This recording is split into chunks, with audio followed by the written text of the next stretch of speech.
How many of you के बहुत याद करते हैं उसके बाद जो है वो भूल जाते हैं?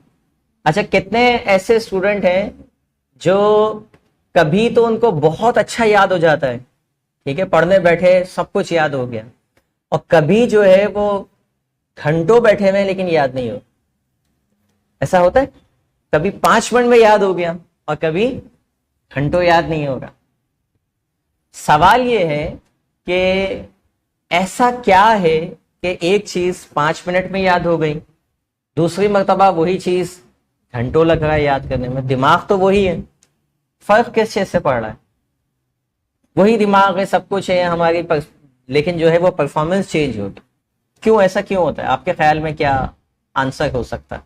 याद करने में जहन नहीं होता। अक्सर कहते हैं कि आज दिल नहीं लग रहा है याद करने, थकन की वजह से, बहुत ज्यादा थकन है, जहन कहीं और लगा हुआ होता है। ओके, अच्छा, कितने स्टूडेंट ऐसे हैं उन्होंने ये एक्सपीरियंस किया होगा, पढ़ने बैठते हैं देख के ही जो है ना पहले से ही जहन कहता है ये तो होगा ही नहीं यार, ये तो मुश्किल है।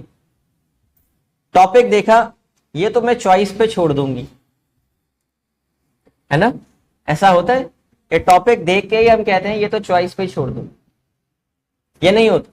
एक प्लेयर है, लेट सपोज शाहिद अफरीदी है, एक मैच में बहुत अच्छा खेलता है, दूसरे मैच में 0 पे आउट हो जाता है। अब सवाल यह है कि क्यों वो आउट होता है 0 पे? क्या उसको खेलना नहीं आता या उसने प्रैक्टिस अच्छी नहीं की हुई? तो आखिर प्रैक्टिस भी अच्छी है, खेलना भी आता है, तो 0 पे किस वजह से जा रहा है? क्यों परफॉर्म नहीं कर पा रहा? किसी टेंशन का शिकार हो। बीवी ने कहा होगा एक पाव दही ले आना जरा मैच से वापसी में, ठीक है, तो टेंशन लगी हुई उस बंदे को, यार घर पहुंच के दही ले जाना। सामने वाला प्लेयर अच्छा होगा, अच्छा, अब सामने वाले प्लेयर से तो वो एक जमाने से खेलते हुए आ गए, सबके साथ सारे बॉलर्स को खेला हुआ है। अच्छा, ये भी होता है कि उसी एक गेंद के पहले उस बॉलर को छक्का लगाया, दूसरी गेंद पे वो आउट हो गया, तो बॉलर तो वही है जिसको छक्का लगाया था, लेकिन क्यों आउट हो गया? बेसिकली कोई भी शख्स जो परफॉर्म करता है ना, सिर्फ ये काफी नहीं होता कि उसने स्टडी कितनी की हुई। स्टडी से मुराद उसको अपने गेम की पूरी नॉलेज है, ठीक है, उसने सीखी हुई है क्रिकेट, जैसे आपको अपने सब्जेक्ट के हवाले से पूरी नॉलेज होती है। लेकिन उसके बावजूद, बहुत अच्छी तैयारी के बावजूद, क्या आपने एक्सपीरियंस किया है कि पेपर आपका बड़ा खराब हुआ? तैयारी बहुत अच्छी थी, पेपर खराब हुआ। कितनी मरतबा ऐसा हुआ हो कि तैयारी बड़ी खराब है लेकिन पेपर अच्छा हो गया? ऐसा होता है? आप बोलते हैं पेपर मेरा भेगा, तो सामने वाली बोलते तुम तो कह रही थी मेरी तैयारी नहीं है और इतनी जल्दी 2 घंटे पहले पेपर कर लिया। ठीक है, इसका मतलब यह है कि तैयारी करना काफी नहीं है।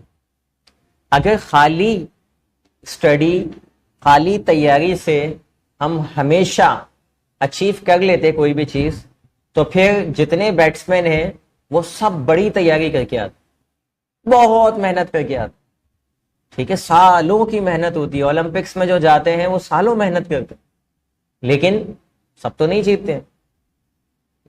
Your study is not only one factor that will give you success. ठीक है, ये एक फैक्टर नहीं है, इसके अलावा भी कोई चीज है, ठीक है। दूसरी चीज होती है स्टडी के साथ साथ, कुछ लोग कहते हैं कि प्रैक्टिस बहुत अच्छी की हुई, रट्टाफिकेशन, आपने कहा प्लानिंग बहुत अच्छी की हुई, सॉरी प्रैक्टिस नहीं, प्लानिंग बहुत अच्छी, स्ट्रेटेजी जिसे कहते हैं, हिकमत अमली क्या है, पेपर अटेम्प्ट करने की हिकमत अमली क्या है। टीमें बहुत सारी अपनी हिकमत अमली की वजह से जीत जाती, बहुत सारे स्टूडेंट्स इसलिए अच्छे नंबर ले आते हैं कि उनकी हिकमत अमली बड़ी अच्छी है तैयारी करने की, ठीक है। लेकिन हमारे यहाँ जद्दी पुश्ती जो तरीका है, बस याद किए जाओ, याद किए जाओ, याद किए जाओ। इतना याद कर लिया कि 5 सवाल करने थे, 2 इतने अच्छे याद कर लिए कि उसी में टाइम पूरा हो गया। इसका मतलब क्या है कि आपकी तैयारी अच्छी थी लेकिन आपकी हिकमत अमली अच्छी नहीं, स्ट्रेटेजी नहीं थी आपके पास, जिसकी वजह से आप टाइम के हिसाब से 5 सवालात मुकम्मल नहीं कर सके। तैयारी बहुत अच्छी थी, आता बहुत कुछ था, लेकिन हिकमत अमली अच्छी नहीं थी। जो प्लेयर सेंचुरी करता है और दूसरे मैच में जो डक पे आउट होता है, 0 पे आउट होता है, वो बेसिकली इसलिए आउट होता है कि एक और चीज होती है जो आपकी कामयाबी और नाकामी की वजह बनती है, और वो होती है आपकी मेंटल स्टेट। कि आप उस वक्त जिस वक्त परफॉर्म कर रहे हो उस वक्त स्टेट ऑफ माइंड आपका कितना अच्छा है, जिसको कहते हैं ना आम जबान में कि प्रेशर ले लिया। प्लेयर जो थे वो अंडर प्रेशर थे, टीम जो थी वो अंडर प्रेशर थी। वो जो प्रेशर का वर्ड यूज होता है वो क्या होता है, आपका state of mind. Same is the case with you guys कि आप लोग क्या करते हैं, प्रेशर लेते हैं एग्जाम का। कोई असाइनमेंट मिल गया उसका प्रेशर ले लेते हैं, कोई प्रेजेंटेशन देनी पड़ जाए उसके जो है प्रेशर लेते हैं। उसकी वजह से क्या होता है कि आपके एंजाइटी लेवल बढ़ जाता है, यानी आप परेशान जो है वो ज्यादा हो जाते हैं और आपको अपनी सलाहियतों पर से यकीन उड़ जाता है, यानी सलाहियतों पर से फोकस हट जाता है और आपके अंदर एंजाइटी होती। कई स्टूडेंट्स के एग्जाम से पहले तबीयत खराब हो जाती, ठीक है। उसकी वजह क्या होती है, एंजाइटी लेवल का बढ़ जाना। बिल्कुल इसी तरीके से जब आप कोई चीज याद करने बैठते हैं तो बाजुका टॉपिक को देखकर ही आपको एंजाइटी इतनी हो जाती है कि आप उसको बंद कर लेते हैं और आपका आम जबानों में इसको कहते हैं कि दिल नहीं लग रहा पढ़ाई, ठीक है, आपने उसको होल्ड कर। आप जब आपके पास हिकमत है, तो यहां जो फॉर्मूला निकल के आ रहा है वो ये कि आपकी जो भी एग्जाम की सक्सेस है या किसी भी चीज की सक्सेस है वो 3 चीजों के ऊपर मुश्तमिल है। नंबर 1, आपने स्टडी कितनी अच्छी की है, यानी आपकी तैयारी कितनी है। अगर आपकी तैयारी अच्छी है तो ये जमानत देता है कि आप सिर्फ 33% आपकी तैयारी है, यानी एग्जाम के हवाले से आपने 33% तैयारी की है अगर आपकी सिर्फ तैयारी अच्छी। बाकी 33% डिपेंड करता है कि आपकी स्ट्रेटेजी कितनी अच्छी है, यानी 33% आपकी जो कामयाबी होगी वो किस चीज के ऊपर मुनहसर होगी कि आपकी हिकमत अमली कितनी अच्छी है। हिकमत अमली का मतलब ये कि आपने कितना अच्छा प्लान किया है। आपके अगर 8 सब्जेक्ट हैं एग्जाम में, आपके जो है वो आपको अटेम्प्ट करने हैं, तो 8 सब्जेक्ट को कितना अच्छा लेके चल रहे हो। ये नहीं कि जी इंग्लिश मुश्किल है तो बस उसी की तैयारी किए जा रहे हैं, साइंस मुश्किल है तो जी उसी की तैयारी किए जा रहे हैं, मैथ्स को छोड़ दिया, उर्दू को छोड़ दिया, दीगर सब्जेक्ट को छोड़ दिए और एंड में आके फंस गए। तो एक अच्छा स्टूडेंट जो होता है वो क्या करता है, सबसे पहले प्लान करता है कि मुझे किस सब्जेक्ट को कितना कितना टाइम देना है, मेरी वीकनेस क्या है, सबसे पहले वो ये चेक करता है, मेरी स्ट्रेंथ क्या है, यानी मेरी ताकत क्या है। कुछ स्टूडेंट की ताकत होती है उनकी हैंड राइटिंग बहुत अच्छी है। कुछ स्टूडेंट की ताकत होती है कि उनका मैथ्स बहुत अच्छा है। कुछ स्टूडेंट की इंग्लिश बहुत अच्छी होती है, ठीक है, वो लैंग्वेज की बेस के ऊपर बड़ा अच्छा परफॉर्म कर रहे होते हैं। कुछ स्टूडेंट जो होते हैं उनमें कुछ भी अच्छा नहीं होता, ठीक है। तो आपको जो है वो सबसे पहले चेक करना है कि मेरी वीकनेस क्या है। वीकनेस में क्या चीजें हो सकती हैं, आपको पता है कि एग्जामिनर पे अच्छा इंप्रेशन डालने के लिए हैंड राइटिंग बहरहाल जरूरी है। It's not important in future, मुस्तकबिल में हैंड राइटिंग की कोई वैल्यू नहीं होगी आप। अदरवाइज उसूली तौर पे बच्चे के आपको क्या देखना चाहिए, कॉन्सेप्ट देखने चाहिए कि वो कितने क्लियर, ना कि उसकी हैंड राइटिंग कितनी अच्छी।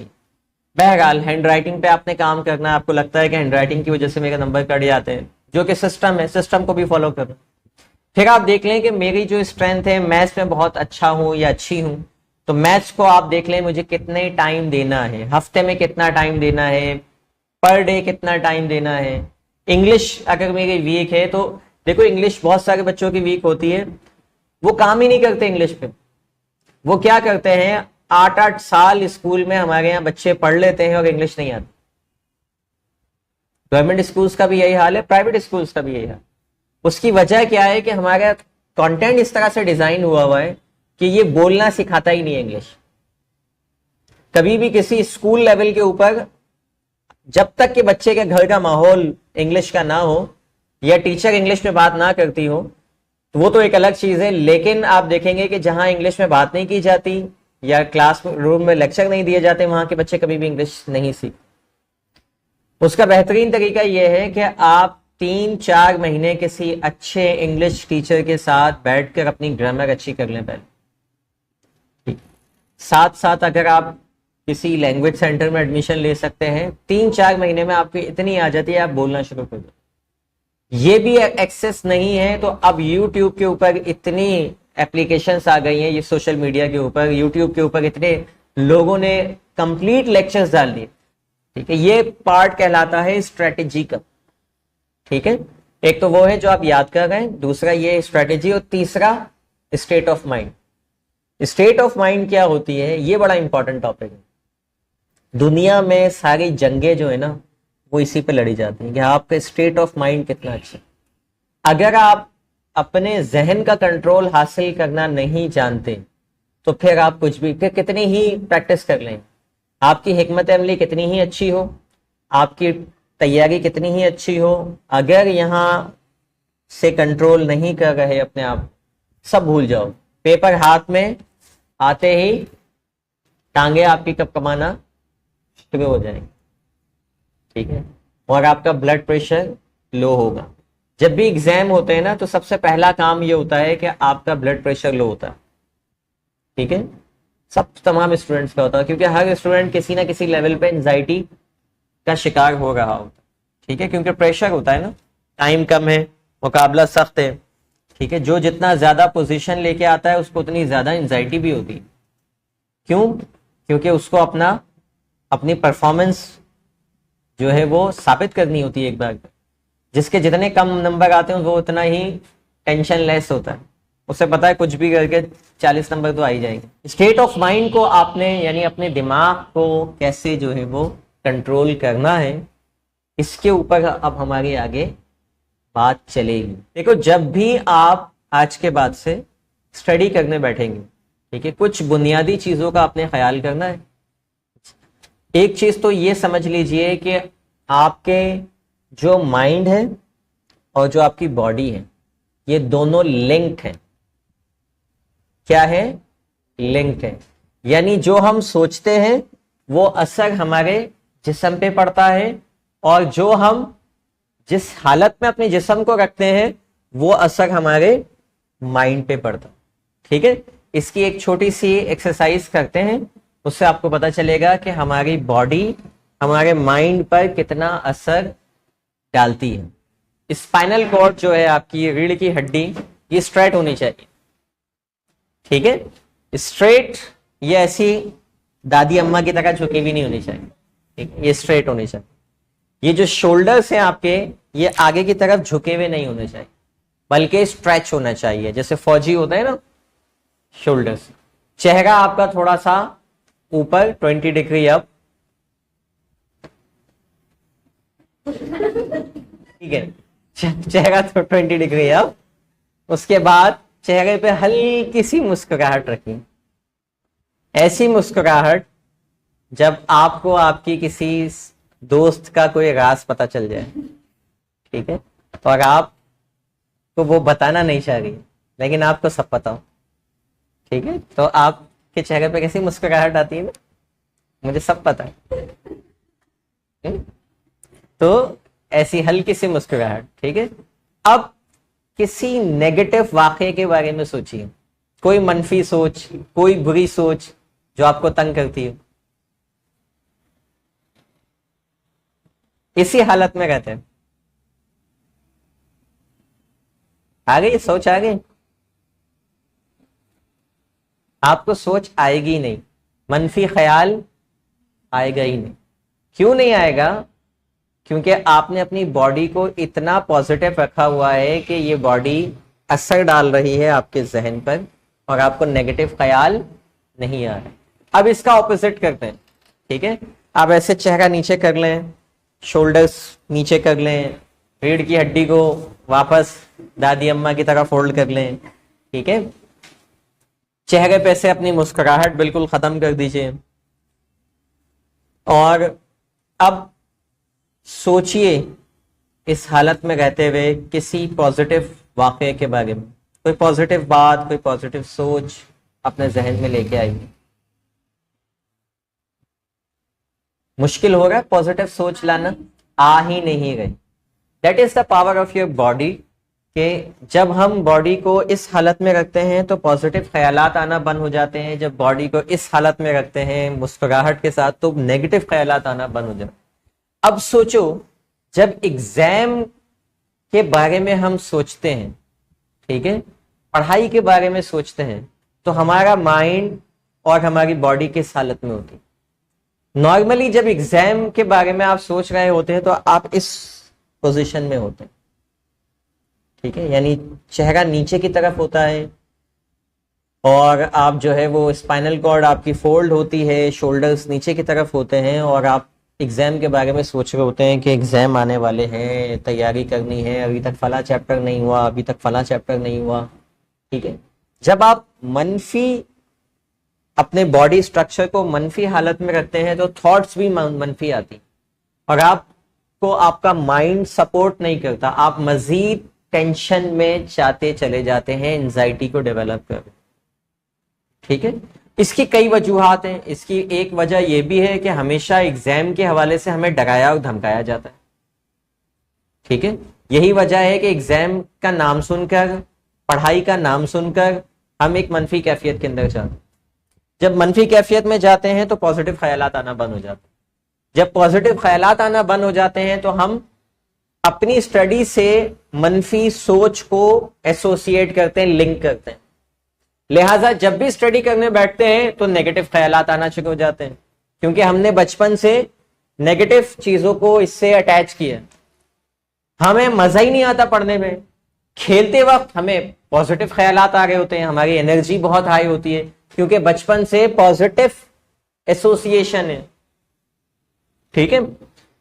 इसी तरीके से जब आपने देखा कि आपका माइंड और आपकी बॉडी लिंक्ड है, तो हम अपनी बॉडी को किस हालत में रखते हैं पढ़ते वक्त, ये बड़ा डिपेंड करता है। मैं आपको बताऊं कि हमारी एक सब्जेक्ट की टीचर थी, वो आती थी और सबसे पहले हमें तबीयत से बातें सुनाती थी। वो सिर्फ हमें जो है वो डांटती नहीं थी, बल्कि हमें ये भी कहती थी कि तुम लोग निकम्मे हो, तुम लोग नालायक हो, तुम लोग जो है कभी एनईडी का गेट भी नहीं देखोगे, वगैरह वगैरह। हुआ ये कि उन्होंने अपने सब्जेक्ट से इतनी ज्यादा नेगेटिव एसोसिएशन करा दी हमें कि हम उनका सब्जेक्ट खोलते थे और हम एक मनफी कैफियत में जाते थे, दिल ही नहीं चाहता था पढ़ने को। आज तक केमिस्ट्री पढ़ने को दिल नहीं चाहता। इसलिए जरूरी है कि जब आप पढ़ रहे हो तो आपने अपने आप को किस कंडीशन के अंदर रखा हुआ। अगर आप बैठ के पढ़ते हैं तो आपका माइंड और आपकी बॉडी का लिंक क्या बनेगा कि माइंड ये समझेगा कि पढ़ते वक्त इस हालत में बैठे हुए हैं, तो ये जो मेमोरी बनेगी वो ऐसे बनेगी कि जब आप इस पोजीशन में आएंगे तो आपको याद जल्दी आएगा। अब इसकी ऑपोजिट मिसाल क्या है कि आप लेट के पढ़ रहे हैं, याद कर रहे हैं घर में, और आपको एग्जाम कैसे देना है, ऐसे बैठ के। आपने याद कैसे किया है, लेट के। तो आपको जब एग्जाम में बैठ के काम करना पड़ेगा, लिखना पड़ेगा, तो आपका माइंड और आपकी बॉडी लिंक नहीं होगी इसमें, क्योंकि आपको आदत किस चीज की है, याद करते वक्त लेटने की। इसका मतलब यह है कि आपको एग्जामिनेशन हॉल में जब तक लेटेंगे नहीं तब तक याद नहीं आएगा, क्योंकि माइंड ने वैसे ही कंडीशन किया है। बिल्कुल इसको यूं समझिए कि अगर आपको तैरने का कंपटीशन यानी स्विमिंग कंपटीशन जीतना है तो आपको प्रैक्टिस कहां करनी पड़ेगी, पानी में, ठीक है। लेकिन अगर कोई ये कहे कि नहीं पानी में प्रैक्टिस नहीं, मुझे स्टेमिना बनाना है, मैं ग्राउंड में बनाऊंगा भाग भाग के, तो क्या होगा, स्टेमिना तो उसका बन जाएगा, उसके सांस नहीं फूलेगी इतनी जल्दी, लेकिन पानी में जब वो उतरेगा तो वो उस तरह से परफॉर्म नहीं कर पाएगा। हमारे यहाँ टीम थी ना, मशहूर हॉकी टीम, बहुत मशहूर थी पाकिस्तान की किसी जमाने में, ठीक है। अंग्रेजों ने उसको जो है वो कमजोर करने के लिए जो पहला हरबा अपनाया था वो ये था कि हमारी जो टीम थी वो ग्रास के ऊपर यानी घास, जो ओरिजिनल घास होती है उसके ऊपर खेलती थी, बहुत अच्छा परफॉर्म करती थी। उन्होंने क्या किया, पाकिस्तान को बुलाया अपने मुल्कों में और वहां घास हटा के एस्ट्रोटर्फ, जिसे मसनूई घास कहते हैं, कारपेटेड जो होती है, आपने देखा होगा घरों में भी कारपेट टाइप की होती है वो घास, वो ग्राउंड में बिछा दी। अब हमारे प्लेयर्स जिनको आदत थी रियल घास पे खेलने की, वो वहां पर खेल ही नहीं पाए। हालांकि स्किल वही है, स्ट्रेटेजी भी वही है, खेलना भी आता है, लेकिन सिर्फ क्या किया, ग्रास चेंज की और उनकी परफॉर्मेंस चेंज हुई। तो आज आपने क्या सीखा कि सबसे पहले जिस हालत में एग्जाम देना है उस हालत में अपने आप को पहले से रखना है। यानी घर पे बैठ के सोफे पे तैयारी ना करें, लेट के तैयारी ना करें। एक टेबल लें, जिस तरह की डेस्क होती है, एक चेयर लें और उस पर बैठ के पढ़ा करें हमेशा। एक और गलती बच्चे करते हैं, बेडरूम में बैठ के पढ़ते हैं। अब बेडरूम में आपको सोने की आदत है, जिस जगह पर आप सोते हैं उस जगह पे कभी भी ना पढ़िए। क्यों? क्योंकि वो डॉग, गोश्त और बेल दोनों क्या है, लिंक है। तो आपकी नींद और आपका बिस्तर क्या है, लिंक्ड है। यानी उस जगह पे बैठेंगे तो दिमाग को मैसेज जाएगा कि यहां पे सोना है, ये सोने की जगह है।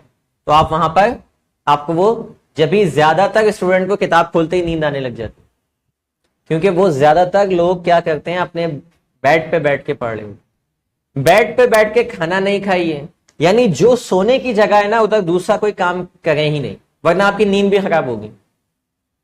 सोने की जगह पर सिर्फ उस वक्त जाइए जब आपको सोना हो, उसके अलावा उस जगह पे ना जाए, ताकि आपके माइंड को वहां से एसोसिएशन हो, तो इससे आपकी नींद भी अच्छी हो, जल्दी सोएंगे। अगर सोने की ही जगह पे खाना खाया जा रहा है, अगर सोने ही की जगह पे गाने भी सुन रहे हैं आप लोग, उसी जगह पे पढ़ भी रहे हैं, उसी जगह पे वीडियो गेम भी खेल रहे हैं, तो वो जगह से आपकी मुख्तलिफ एसोसिएशन होगी। सोने के टाइम पर सपोर्ट नहीं करेगी वो जगह। कभी आपका दिमाग खाने की तरफ चला जाएगा, भूख लगेगी, कभी आपका दिमाग गेम की तरफ चला जाएगा, क्योंकि उस जगह से आपकी वो याद जुड़ी हुई। ठीक है, आप बचपन में कहीं पिकनिक पे गए होंगे, आज भी जब उसको रिकॉल करते हैं तो वो फीलिंग्स आती है ना। वो फीलिंग इसलिए आती है कि आपकी याददाश्त उस जगह से जुड़ गई है। बिल्कुल इसी तरीके से जिस जगह आप पढ़ते हैं, जिस अंदाज में पढ़ते हैं, वो आपके क्या होती है, आपका माइंड उसको वैसे पहचानता है। ठीक है, और जब भी पढ़ने बैठे स्पाइनल कॉर्ड आपकी स्ट्रेट होनी चाहिए। ठीक है, पढ़ने का उसूल यह है कि सबसे पहले डीप ब्रीदिंग कर ली जाए। ठीक है, सांस, अक्सर ये वो बच्चों के लिए कह रहा हूं कि बहुत सारे बच्चों का दिल नहीं लगता, पढ़ाई के वक्त मुख्तलिफ ख्यालात आ रहे होते।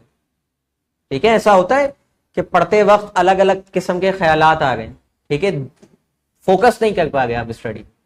उसकी सबसे बड़ी वजह यह होती है कि अगर आप थोड़ी सी एक्सरसाइज कर लें, डीप ब्रीदिंग कर लें, यानी अपनी सांस को 2 मिनट तक सिर्फ अपनी सांस के ऊपर फोकस करना है आपको।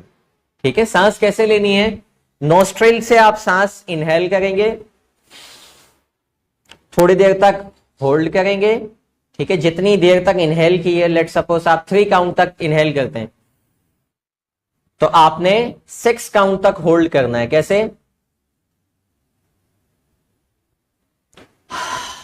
एक्सेल कर देना है। एक्सेल कैसे करना है, माउथ से करना है। इनहेल नॉस्ट्रिल से और एक्सेल माउथ से। ठीक है, इतना एक्सेल करना है कि जितना आपने जो सांस ली थी, अगेन उसका डबल। यानी आपका जो टमी है वो आपकी ऐसा लगे कि स्पाइनल कॉर्ड से लग गया बिल्कुल जाके, जैसे रोजे का बिल्कुल आखिरी टाइम चल रहा होता है ना, तो ऐसा बिल्कुल वैसे बिल्कुल सारी जो है ना आपने कार्बन डाइऑक्साइड बाहर निकाल देनी। और इस दौरान आपने क्या करना है, सिर्फ सांस के इन और आउट पे फोकस करना है। दैट्स इट, किसी चीज पे फोकस नहीं करना, सांस के इन। इसका फायदा ये होता है कि आपके जो मुख्तलिफ ख्यालात आ रहे होते हैं वो सारे ख्यालात खत्म हो जाते हैं और आपका फोकस्ड एक जगह पर आ जाता है। आप दुनिया से क्या हो जाते हैं, डिस्कनेक्ट हो जाते हैं और सिर्फ अपनी सांस के ऊपर फोकस हो जाते हैं। साथ साथ आप ये तसव्वुर कर सकते हैं कि जैसे जैसे सांस अंदर जा रही है, होती जा रही हूं मैं और भी ज्यादा पुरसुकून पुरसुकून पुरसुकून, सुकून की कैफियत। सिर्फ 2 मिनट तक ये करना। ठीक है, थोड़ी ही देर में आपका एक तो सबसे बड़ा फायदा डीप ब्रीदिंग का ये होता है कि डीप ब्रीदिंग से आपके माइंड को ऑक्सीजन की सप्लाई बढ़ जाती। पढ़ने के लिए हमें सबसे ज्यादा जरूरी है कि हमारे ब्रेन को ऑक्सीजन सही तरह से मिल रही है या नहीं मिल रही। ठीक है, तो ऑक्सीजन की सप्लाई आपकी बढ़ जाती है, आपकी ब्रेन की फंक्शनिंग बढ़ जाती है। दूसरा, पढ़ने से पहले कोशिश किया करें खाना आपने खाया हुआ, एग्जाम के दौरान एक आध चॉकलेट अपने साथ रखा करें। चॉकलेट का फायदा ये होता है कि ये इंस्टेंट एनर्जी देती है, यानी दीगर खाना जो होता है ना, मैदे को प्रोसेस करने में बहुत टाइम लगता है, लेकिन बनाना जो होता है वो अगर आप खाएं या पेपर देने से पहले खा के निकलें, या अगर आप जो है वो खजूर जो होते हैं ये खा लें, या आप चॉकलेट खा लें, तो ये इंस्टेंट एनर्जी देते हैं आपके ब्रेन को। ठीक है, अक्सर बच्चों का जो बीपी लो होता है वो इस वजह से होता है कि ब्रेन के को ऑक्सीजन नहीं मिल रही होती, साथ साथ उनको ग्लूकोज नहीं मिल रहा होता, और हमें लगता है बच्चा पढ़ाई में कमजोर है। भाई बच्चे के मामला तो देख लो पहले, वालिदैन बोलते हैं तुम्हारा तो दिल ही नहीं लगता, पढ़ाई में कमजोर। कोई भी चीज, गाड़ी में अगर तेल नहीं होगा तो कितने ही अच्छे ब्रांड की गाड़ी हो, न्यू हो, अभी अभी शोरूम से निकाली हो, अगर पेट्रोल नहीं है तो नहीं चलेगी, परफॉर्म ही नहीं करेगी।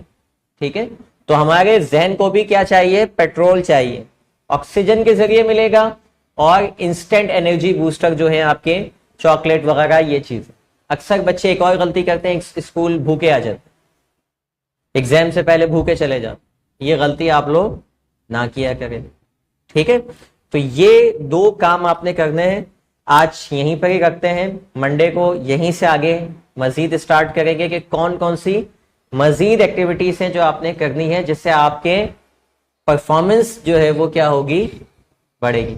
आप देखिए प्लेयर्स जो होते हैं ना, जब उनकी टर्न आने वाली होती है खिलाड़ी, तो जो जिसका नंबर लगा हुआ होता है ना ग्राउंड के बाहर, जो वो खड़े होकर डीप ब्रीदिंग कर रहा होता है, कभी कैमरा जाए उसमें तो देखिएगा, वो डीप ब्रीदिंग इसलिए नहीं कर रहा होता, वो डरा हुआ है। उसको डीप ब्रीदिंग इसलिए चाहिए होती है कि वो अपने माइंड को ऑप्टिमम परफॉर्मेंस लेवल के ऊपर लेके आ रहा होता है, जिससे उसका माइंड ज्यादा परफॉर्म करे, अच्छा परफॉर्म करे। इस लेवल पे लाने के लिए वो डीप ब्रीदिंग करता रहता है, टहलता रहता है, डीप ब्रीदिंग करता रहता है, उछलता रहता है, कूदता रहता है। अक्सर जब कैमरा जाता है तो वो देखते हैं वो क्या कर रहा होता है, अपनी बॉडी को भी चार्ज कर रहा होता है, अपने माइंड को भी चार्ज कर रहा होता है। तो ये उनके कोचेस सिखाते हैं। ठीक है, अनफॉर्चुनेटली हमारे यहाँ स्कूलिंग सिस्टम के अंदर कोचेस होते ही नहीं है इस तरह के, जो बच्चों की परफॉर्मेंस पे उनके सिर्फ नंबरों से परफॉर्मेंस पे काम नहीं कि भाई इतने नंबर क्यों आए, इतने उनकी ओवरऑल फिजिकल और मेंटल हेल्थ के ऊपर हमारे यहाँ काम normally school, college, university level पे किया ही नहीं जा रहा होता। यही वजह होती है कि हमें सारी जिंदगी पता ही नहीं होता कि ये अपने दिमाग को और अपने जिस्म को इस्तेमाल कैसे करें, जिससे हम ज्यादा परफॉर्म कर सकें। अगली क्लास में मैं आपको बताऊंगा, एक छोटी सी एक्सरसाइज से आपको पता चल जाएगा कि किस तरह से आप इंस्टेंटली अपनी परफॉर्मेंस में इजाफा कर सकते हो, और वाज़ेह तौर पे आपको खुद पता चलेगा कि हाँ अभी परफॉर्मेंस ये थी और अभी इतनी बढ़ गई, ये कैसे हुआ। ठीक है, ये नेक्स्ट क्लास में हम करेंगे।